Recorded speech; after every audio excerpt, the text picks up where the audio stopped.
Sa ibang balita naman, ipinaaresto ng Senate Blue Ribbon Subcommittee ang ilang mga individual. Ito'y matapos hindi dumalo ang mga ito sa pagdinig ng komite ukol sa mga alegasyon kay Vice President Jejomar Binay. Nagbabalik si Jade Miguel. Tatlong bagong individual ang pinaaresto ng Senate Blue Ribbon Subcommittee dahil sa hindi pagdalo sa mga pagdinig ng Senado hinggil sa mga akusasyon laban kay Vice Presidente Jejomar Binay. Una rito si Dr. Jack Arroyo na dawit sa agreement ng STI at University of Makati kung saan ang 20% na share ni Arroyo rito ay napunta raw kay Binay.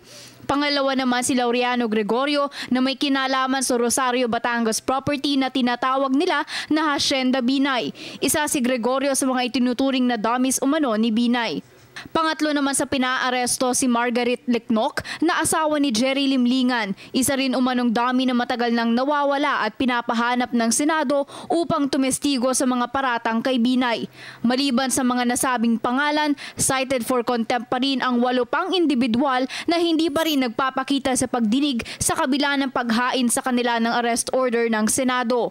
Ayon kay Pimentel, nasa pambansang pulisya at sergeant at arms na ang desisyon kung kailan nila ipapatupad ang mga na-reinstate na arrest order.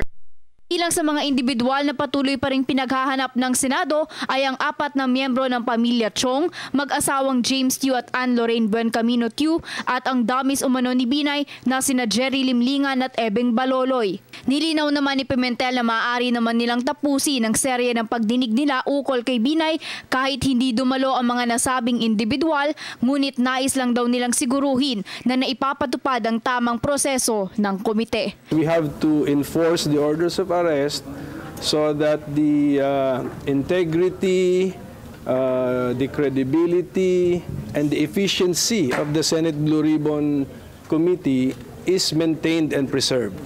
Para sa Telebisyon ng Bayan, Jade Miguel.